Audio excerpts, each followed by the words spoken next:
नमस्कार, मैं अजीत और आप देख रहे हैं ऑफ इंडिया।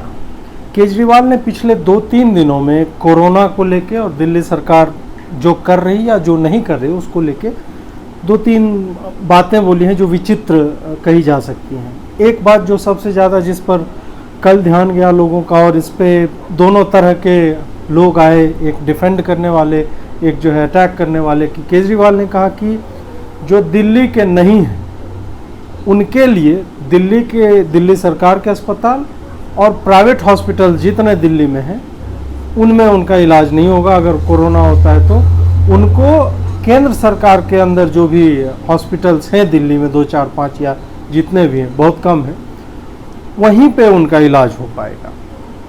अब इसमें जो है 2 धड़ा बटा हुआ। एक ने कहा कि हाँ, दिल्ली में जो है 1.78 करोड़ लोग यहाँ पे रहते हैं, तो और बाहर से अगर बॉर्डर्स खोल दिया जाए तो कैसे होगा।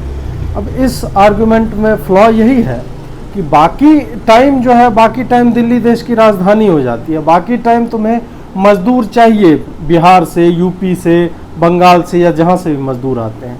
और जब उन्हीं मजदूरों को, क्योंकि जो लोग सामर्थ्यवान हैं, जिनके पास एक्सेस है हेल्थ इंफ्रास्ट्रक्चर का, वो तो करवा लेंगे इलाज। आखिर मरता कौन है इसमें? मरता वही है जो गरीब है, जो भटक रहा है। तो ऐसे में ये जब कहा जाता है, दूसरी बात ये भी है कि दिल्ली का है कौन है दिल्ली का? उसके लिए तुमने निकाल दिया कि ये कागज आपके पास होने चाहिए। कुछ दिन पहले तक तो इसका मतलब है कि मुसलमानों को तुम लोग तो अलग करना चाह रहे हो ना। मुसलमानों के पास तो कागज है नहीं। NTCA प्रोटेस्ट के टाइम में पता चला था उनके पास तो कोई कागज नहीं है।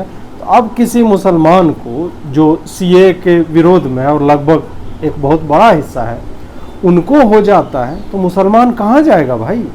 मुसलमानों के लिए दिल्ली के अस्पताल में इलाज नहीं होगा। ये किस प्रकार की गवर्नमेंट है? दूसरी बात है कि कल ही मेरा मित्र है, उसी से चर्चा हो रही थी ट्विटर पे। उसने कहा कि हाँ एकदम सही है।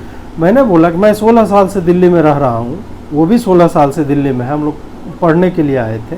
क्यों आए थे पढ़ने के लिए? क्योंकि दिल्ली में सबसे अच्छी यूनिवर्सिटी, कैपिटल है तो दिल्ली में सबसे अच्छे कॉलेज दिल्ली में हो गया, सबसे अच्छे हॉस्पिटल्स दिल्ली में, सबसे अच्छे मतलब बड़ी कंपनियां जो जॉब्स देती हैं वो सारी दिल्ली में है। सुप्रीम कोर्ट दिल्ली में, पार्लियामेंट, हर चीज़ यहीं पे तुमने एक जगह पे किया हुआ है, कंसंट्रेटेड। ऐसा नहीं किया कि कुछ चीज़ें केरल में बनवा दो, कुछ बिहार में रखो, कुछ गुजरात में। इस तरह से डिसेंट्रलाइज नहीं किया कि बेस्ट मान लो कॉलेज केरल में डाल दो, बेस्ट हॉस्पिटल गुजरात में हो जाए, बेस्ट जो है जॉब के प्लेस बिहार में हो जाए। ऐसा नहीं किया। दिल्ली राजधानी है, यहीं पे सब चीज़ कंसंट्रेटेड है। और दिल्ली एक और चीज़ है, पिछले 5-6 सालों से दिल्ली बजट सरप्लस रही है। बजट सरप्लस का मतलब होता है जितना पैसा आपके पास आ रहा है उतना आप खर्च नहीं कर पा रहे हैं। और इसमें आप देखिए कि दिल्ली सरकार से आप पूछिए कि पिछले 5-7 सालों में कितने नए हॉस्पिटल्स आपने बनवाए हैं। मुझे याद आता है शीला दीक्षित का दौर। उसने मेट्रो के लिए प्रयासरत रही वो, और अपने विल पे लेके यहाँ वहाँ विदेशों में जाके वहाँ से टेक्नोलॉजी लाई, इंजीनियर से बात की, श्रीधरन साहब से बात की, और दिल्ली को दिया, इंफ्रास्ट्रक्चर दिया। जितने फ्लाईओवर्स बने हुए लगभग जो है शीला दीक्षित के समय के हैं। दिल्ली का फॉरेस्ट कवर शीला दीक्षित ने। केजरीवाल ने क्या दिया है? केजरीवाल ने सिवाय विज्ञापन देने के, और 3 शमशान घाट और कब्रिस्तान भी शायद दिल्ली सरकार ने नए बनवाए, तो ये अच्छा किया है। कम से कम ठीक है, इलाज नहीं दे रहे हैं, मरने की जगह तुम्हें जो है दिल्ली वालों हम दे रहे हैं यहाँ पे। अब बात आती है कि केजरीवाल खुद ही दिल्ली का नहीं है। उसको भी अभी आज ही पता चला है कि अब इसमें दोनों बातें हैं कि या तो वो फेक कर रहे हैं सिम्टम्स को। आप कहेंगे अजीत जी आप संवेदनहीन हैं, आप इस जॉब में होना पड़ता है, क्या करें, क्योंकि नेताओं ने ऐसा किया है। जब उन पे बहुत ज़्यादा फायर आने लगता है तो वो बीमार हो जाते हैं, कुछ सहानुभूति के लिए कुछ भी करने लगते हैं। खैर छोड़िए कि वो वाकई में भी बीमार, वो खुद कहाँ के, वो तो दिल्ली के नहीं हैं। दिल्ली के नहीं तो उनका इलाज कहाँ पे होगा? कल जो उनका कोरोना टेस्ट होगा वो किस अस्पताल में होगा? अभी तक वो कहाँ इलाज करवाया करते थे? केजरीवाल जी ने मोहल्ला क्लिनिक इतने बनवाए हैं, तो वहाँ पे जाके वो अगर इलाज करवाएं तो दिल्ली वालों को बहुत होप मिलेगा कि हाँ भाई मोहल्ला क्लिनिक जो है गजब की जगह है और वहाँ पे इनका इलाज होना चाहिए। केजरीवाल ने हाल ही में एक और बयान दिया था, और ये बात मैं मार्च से कर रहा हूँ, लेकिन रवीश उस पर एग्री नहीं कर रहा था। रवीश के हिसाब से था कि 130 करोड़ लोग हैं, सबका टेस्टिंग होना चाहिए कोरोना का। केजरीवाल ने अब कहा है कि जिसके लक्षण नहीं है उसको जो हम टेस्ट नहीं करेंगे। और इस बात से मैं कई मायनों में, क्योंकि शुरू से ही मैं भी यही कहता रहा हूँ, क्योंकि पॉपुलेशन डेंसिटी दिल्ली की बहुत ज़्यादा है, दिल्ली ही नहीं भारत की बहुत ज़्यादा है, दिल्ली की बहुत ज़्यादा है, तो उस कारण से हर एक व्यक्ति का नहीं होगा।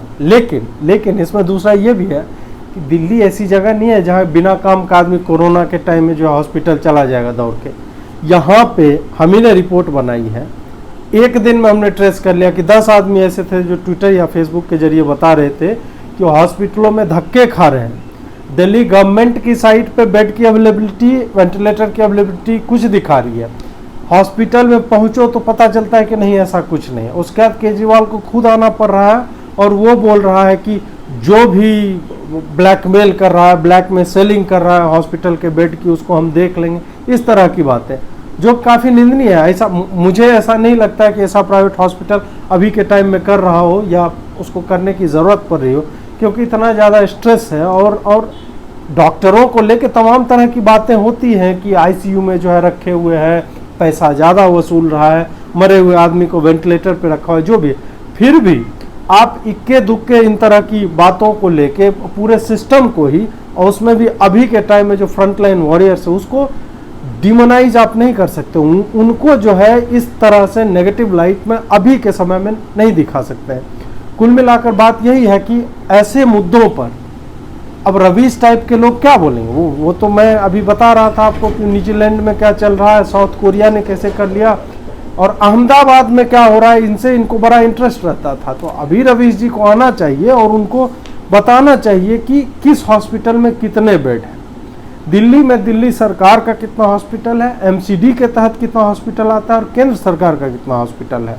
उसके बाद रवीश जी को ये भी डेटा देना चाहिए। मैं नहीं दूंगा, रवीश जी को ये भी डेटा देना चाहिए कि दिल्ली में दिल्ली वाले कितने हैं, दिल्ली को दिल्ली किसने बनाया। मतलब तुम्हारा सड़क बनवाने के लिए, बगीचे बनवाने के लिए, सफाई करने के लिए, दूध पहुंचाने के लिए, फ्लाईओवर बनाने के लिए बिहारी और यूपी का आदमी चाहिए। लेकिन अभी जब उसको दिक्कत हो सकता है, उसको हो सकता है अपने राज्य में सही इलाज ना मिल रहा हो, वो अगर ट्रैवल करके आना चाह रहा है तो तुम उसको इलाज नहीं दोगे। क्यों? क्योंकि कागज नहीं है आपके पास, आप दिल्ली वाला कागज आपके पास नहीं है।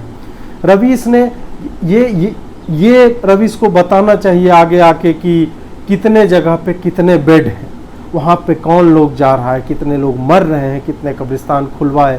इमोशनल होके लिखना चाहिए। मतलब मेरे पैसे से गवर्नमेंट का एवेन्यू चल रहा है, दिल्ली सरकार मेरा पैसा लेके हॉस्पिटल्स बना रही है, सैलरी दे रही है, लेकिन जब मुझे ज़रूरत पड़ेगी हेल्थ इंफ्रास्ट्रक्चर की तब मुझे जो है लौटा दिया जाएगा और मरने को छोड़ दिया जाएगा। ये किस तरह की बात है, ये मेरी समझ में नहीं आ। लेकिन अच्छी बात यह है कि अभी एक खबर आई, जब मैंने वीडियो बना लिया और उसके बाद ये खबर आई तो मैंने सोचा कि ऐड कर दूं कि दिल्ली के उपराज्यपाल जो दिल्ली डिजास्टर मैनेजमेंट अथॉरिटी के चेयरमैन भी है, उन्होंने केजरीवाल के इस डिसीजन को ओवर रूल कर दिया है कि नहीं, दिल्ली में बाहरी लोगों का इलाज नहीं होगा, अब उनका भी इलाज होगा। ये एक डेवलपिंग स्टोरी है, आगे जो भी होगा हम बताते रहेंगे। बहुत बहुत आभार आपका, नमस्कार।